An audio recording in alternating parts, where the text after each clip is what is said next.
예레미야 30장 3절 말씀 우리 힘차게 샤우팅합니다. 시작. 여호와의 말씀이니라. 보라, 내가 내 백성 이스라엘과 유다의 포로를 돌아가게 할 날이 오리니 내가 그들을 그 조상들에게 준 땅으로 돌아오게 할 것이니 그들이 그 땅을 차지하리라. 여호와의 말씀하시니라. 여호와의 말씀이니라. 보라, 내가 내 백성 이스라엘과 유다의 포로를 돌아가게 할 날이 오리니 내가 그들을 그 조상들에게 준 땅으로 돌아오게 할 것이니 그들이 그 땅을 차지하리라. 여호와께서 말씀하시니라. 여호와의 말씀이니라. 보라, 내가 내 백성 이스라엘과 유다의 포로를 돌아가게 할 날이 오리니 내가 그들을 그 조상들에게 준 땅으로 돌아오게 할 것이니 그들이 그 땅을 차지하리라. 여호와의 말씀이니라. 예레미야 30장 3절 말씀. 아멘. 할렐루야. 네, 오늘 함께 읽은 귀한 말씀을 가지고 회복을 약속하시는 하나님, 회복을 약속하시는 하나님이란 제목으로 하나님 말씀 함께 나누겠습니다. 자, 예레미야 오늘 30장부터 34장까지가 회복과 소망의 예언에 대한 말씀이 이제 선포되고 있습니다. 그래서 현재 유다 백성은 바벨론 포로로 끌려가 있는 상황입니다. 깊은 절망과 고통을 겪고 있습니다. 그런데 하나님은 그 어두운 상황 가운데서도 예레미야를 통해서 회복의 메시지를 지금 선포하고 있는 겁니다. 그래서 하나님은 심판으로 끝내는 분이 아니라고 했죠. 자, 심판이란 말 속에는 믿지 않는 자에게는 영벌이 있지만 믿는 백성에게는 영생이 준비되어 있는 줄 믿습니다. 그렇기 때문에 그 영생을 기다리는 자에게는 항상 회복과 구원의 계획이 있다는 사실을 꼭 믿고 믿음의 길 걷는 저와 여러분 되시기를 축복합니다. 자, 오늘 본문인 1절과 11절을 1절에서 11절은요. 이 회복의 약속에 대한 서문과도 같은, 그러니까 시작과도 같은 아주 중요한 말씀입니다. 그래서 하나님은 그 백성을 결코 포기하지 아니하시고 고난의 시간 속에서도 다시 일으켜 세우실 것을 우리에게 약속하고 있는 겁니다. 자, 그 약속의 말씀, 회복을 약속하시는 하나님이 어떤 하나님이냐? 첫 번째는 고난 속에서도 말씀하십니다. 고난 속에서 뭐 하신다고요? 말씀하신다. 자, 하나님은 포로 생활 중인 백성들을 외면하지 아니하시고 직접 말씀을 전하시고 적게 하시는데, 자, 우리 2절 말씀 같이 있습니다. 다 같이 시작. 이스라엘의 하나님 여호와께서 이와 같이 말씀하여 이르시기를 내가 내게 일러준 모든 말을 어떻게 해요? 책에 기록하라. 그러니까 여러분, 하나님은 고난 속에서도요, 소망을 주기 위해 예레미야를 통해서 예언의 말씀을 어떻게 하라고요? 기록하라고 했단 말이죠. 자, 기록하게 하신다라는 것은 반드시 회복시키겠다라는 하나님의 의지가 담겨 있는 거겠죠. 그래서 여러분, 선생님들이 예전에 여러분 학교 다닐 때 선생님들이 시험 전에 이렇게 말하잖아요. 야, 이거 시험에 나온다. 노트에 꼭 적어놔라. 그렇게 말씀하실 때 있잖아요. 그러면 그 시험에 나오잖아요. 지혜로운 아이는 선생님 말씀을 잘 듣고 있다가 잘 적어놔요. 이렇게 체크도 잘 해놓고. 근데 그때도 떠들고 미련하고 딴짓하고 있는 아이들은 그거 적지 않고 있다가 선생님 이럴 줄 몰랐어요. 막 이렇게 얘기한단 말이죠. 그거 분명히 시험에 나온다고 내가 얘기했잖아. 이렇게 얘기했는데도 말이죠. 그러니까 잘 듣고 적어놔라. 이렇게 지금 하나님이 말씀하고 있는 거예요. 하나님은 우리가 고통 중에도 침묵하지 않으시고 계속해서 말씀하고 계십니다. 오늘도 여러분에게 저를 통해서 말씀하고 있는 거예요. 믿으십니까? 예. 그것이 고난이든 기쁨이든 뭐든 지금 이렇게 말씀하시는 주의 음성을 잘 듣고 잘 적어 놓으셔야 돼요. 예. 잘 기억하고 있으셔야 돼요. 그럴 때 환난날에 여러분 그 말씀이 여러분을 건져주는 귀한 생명의 말씀이 될 줄로 믿습니다. 자, 하나님은 고난의 이유와 의미를 말씀하시면서 우리로 하여금 소망을 잃지 않도록 말씀하시는데 그게 3절 말씀입니다. 3절 말씀에서 보시면 앞뒤로 여호와의 말씀이라 여호와의 말씀이라 너무나 강조하는 그 의미가 있어요. 그래서 3절 말씀을 다시 한번 우리 함께 샤우팅합니다. 시작. 여호와의 말씀이니라 보라 내가 내 백성 이스라엘과 유다의 포로를 돌아가게 할 날이 오리니 내가 그들을 그 조상들에게 준 땅으로 돌아오게 할 것이니 그들이 그 땅을 차지하리라 여호와의 말씀하시니라. 그러니까 여호와께서 말씀하시는 이 내용 중에 내가 다시 너 돌아가게 할 거다. 지금은 포로로 끌려왔지만 시간이 차면 몇 년? 70년이 차면 다시 돌아오게 할 것이다 라고 말씀하고 있는 거죠. 그래서 여러분 하나님은 다양한 방법으로 우리에게 말씀하세요. 이렇게 말씀으로 말씀하시기도 하고 기도할 때 말씀하시고 때로는 사람을 통해서 어떤 현상을 통해서 때로는 꿈을 통해서도 말씀하세요. 근데 중요한 건 뭐냐면 말씀 말고 다른 걸로 말씀하실 때는요 항상 말씀의 검증을 받아야 돼요. 사람의 말을 듣더라도 그게 하나님의 음성처럼 들릴지라도 하나님의 말씀은 아니기 때문에 그것이 옳은지 그른지는 말씀으로 검증을 받아야 돼요. 여러분이 꿈을 꿨어요. 꿈을 꿨는데 그 꿈이 하나님의 말씀은 아닐 수가 있단 말이죠. 그렇기 때문에 꿈을 믿는 게 아니라 우리는 항상 뭐를 믿어야 돼요? 말씀을 믿어야 되는 거예요. 한 번에 저희 어머니가 갑자기 주일날 아침에 전화가 왔어요. 아이고 영진아 엄마가 꿈을 꿨는데 아이고 뒤숭숭하다 야 오늘 하루 조심해야겠어. 저한테 그러시는 거예요. 아니, 장로님이 그래요 저한테 꿈 꿨다고. 그래서 여러분 꿈은 하나님이 주신 것일 수도 있으니까 여러분 조심해야 되는 거 좋은 거잖아요. 그죠? 그런 꿈을 꿨으니까 조심해야 되는 게 맞잖아요. 그래서 저도 어머니의 말씀을 잘 듣고 오늘 하루 조심해야겠구나 하고 이렇게 보냈거든요. 아이고 아니나 다를까 저희 어머니가 길에서 넘어져가지고 다치셨어요. 그러니까 결국 저에 대한 것이 아니라 어머니에 대한 것이라고 이제 결론을 내리게 된 거죠. 그러니까 여러분 꿈도 하나님이 주시는 거지만 잘 분별해야 되는 거지 그것이 다 전부 다 하나님의 말씀은 아닐 수도 있다라는 것을 꼭 기억하셔야 됩니다. 그래서 여러분 꿈을 꿨으면 그 꿈을 말씀으로 해석할 수 있도록 기도해야 되는 거예요. 그 꿈을 맹신하거나 그 꿈이 전부라고 생각하면 안 되는 거예요. 물론 꿈을 통해서도 하나님 말씀하세요. 예를 들면 우리 요셉을 잘 보면 요셉은 하나님께서 꿈을 꾸게 하시잖아요. 할렐루야. 네. 그런데 요셉이 어려서 하나님의 말씀이 뭔지 분별하지 못하기 때문에 하나님은 꿈을 통해서 말씀하실 때가 있어요. 근데 그게 다가 아니에요. 꿈을 꾼다고 해서 그것이 전부 다 하나님의 음성은 아닐 수 있기 때문에 항상 하나님의 말씀에 귀를 기울이며 살아가시기 바랍니다. 자, 적용 질문 드립니다. 나는 사로잡힌 환경에서 하나님이 회복시켜 줄 것을 믿고 있습니까? 그 상황에서 내게 주신 약속의 말씀은 무엇입니까? 지금 내 삶의 고난 속에서 하나님은 어떤 말씀을 하고 계십니까? 하나님은 우리의 삶의 실수와 고난 중에도 우리를 회복시킬 준비를 하고 계십니다. 언제든지 하나님의 말씀에 귀를 기울이며 사시기를 주님의 이름으로 축원합니다. 자, 두 번째, 회복을 약속하시는 하나님은요. 언제든지 구원을 준비하고 계신다라는 겁니다. 자, 하나님은 우리가 겪는 고통을 정확하게 알고 계십니다. 자, 5절 말씀 같이 있습니다. 시작.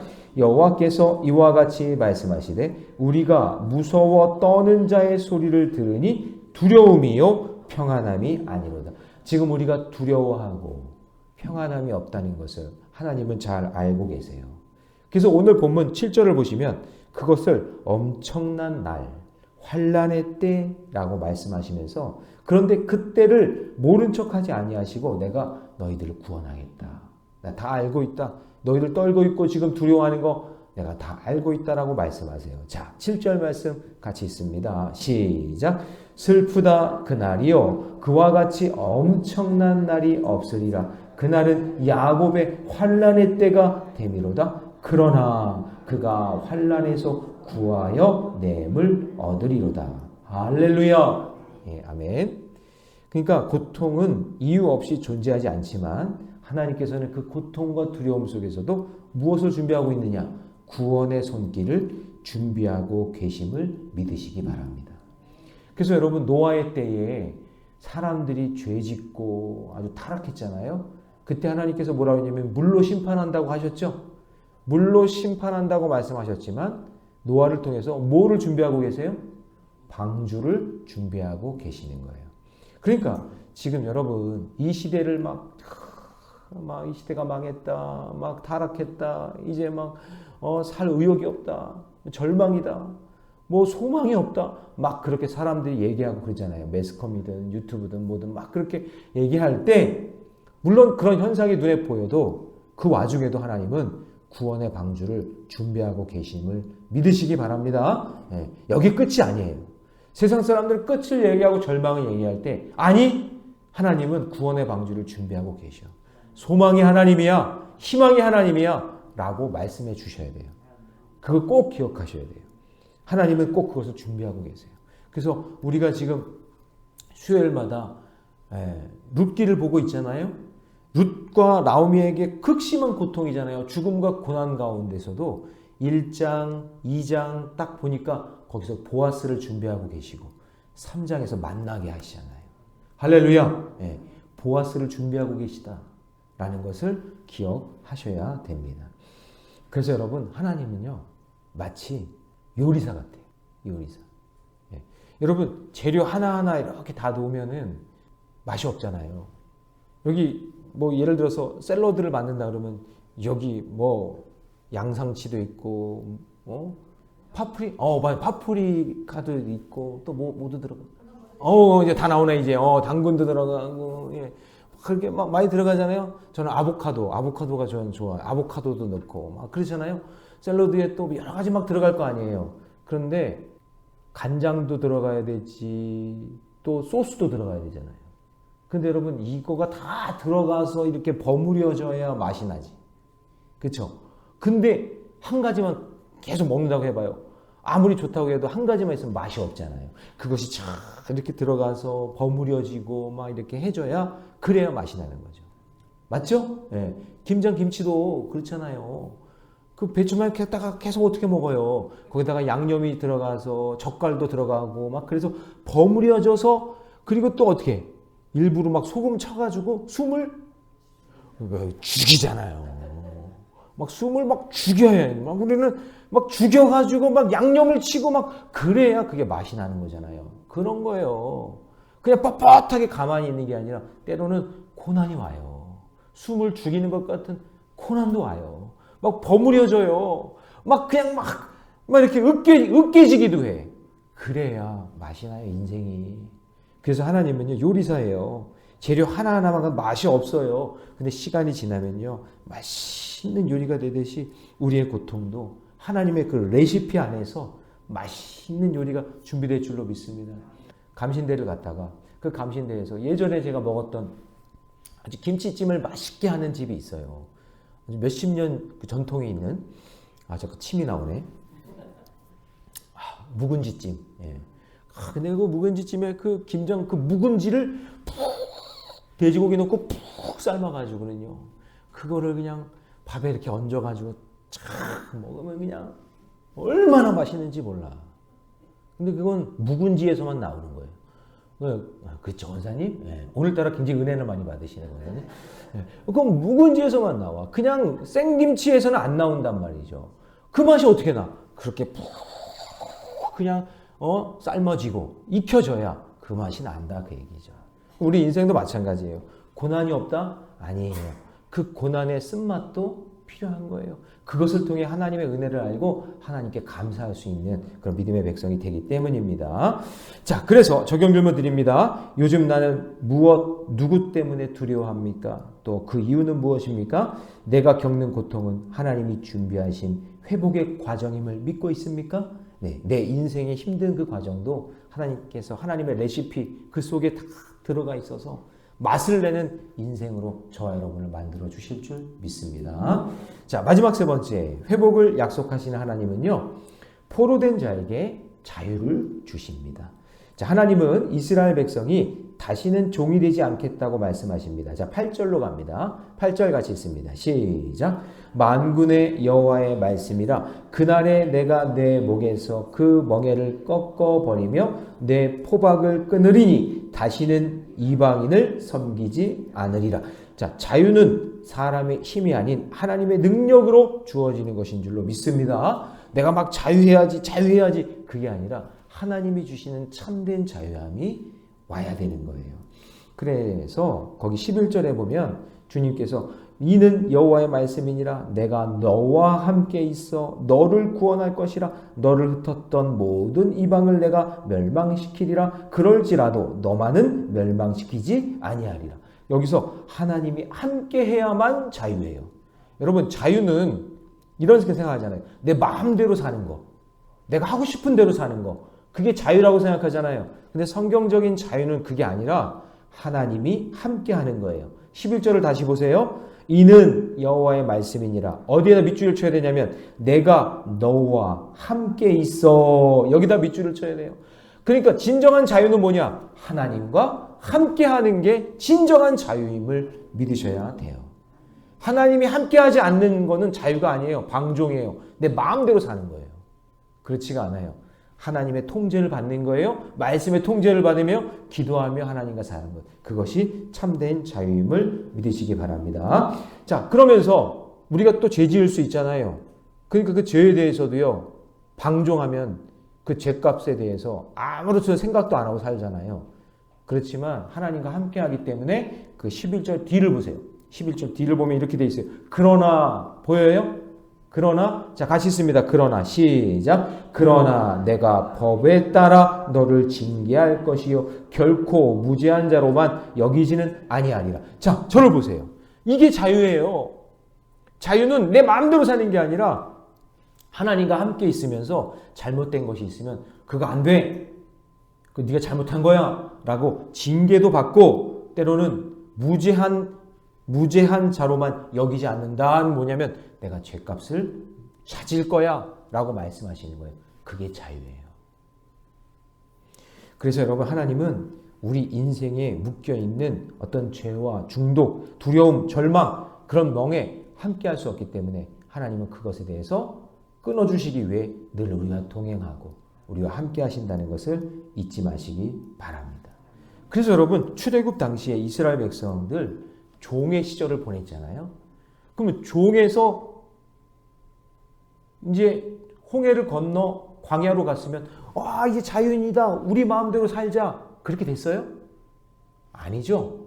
광야에서 어떻게 해요? 누구의 통제를 받아요? 하나님의 통제를 받으면서 모세라는 사람을 통해 이끌어서 어디까지 들어가요? 가나안 땅에 들어간단 말이에요. 그럼 가나안 땅에 들어가서 땅을 차지하고 이제 잘 먹고 잘 사는데 그럼 거기서 자유하고 사는 건가요? 아니에요. 그 와중에도 하나님을 예배하며 하나님과 동행하는 삶을 사는 것이 진정한 자유라는 것을 우리에게 말씀해 주고 있는 거죠. 오늘 그런 자유함을 누리며 살아가시기를 주님의 이름으로 축원합니다. 기도하겠습니다. 사랑의 하나님, 주님의 은혜 감사합니다. 고난 속에서도 우리를 잊지 않으시고 사로잡힌 환경 속에서도 말씀하시며 회복을 약속해 주시니 감사합니다. 우리의 눈을 들어 하나님의 계획을 보게 하여 주시고 지금의 고통이 결코 끝이 아님을 믿게 하여 주시고 우리의 멍에를 꺾으시고 참된 자유를 주시는 주님과 동행하며 살게 하여 주시옵소서.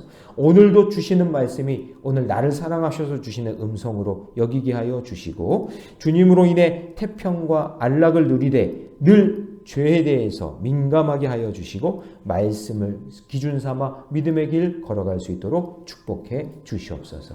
오늘 어버이의 날입니다.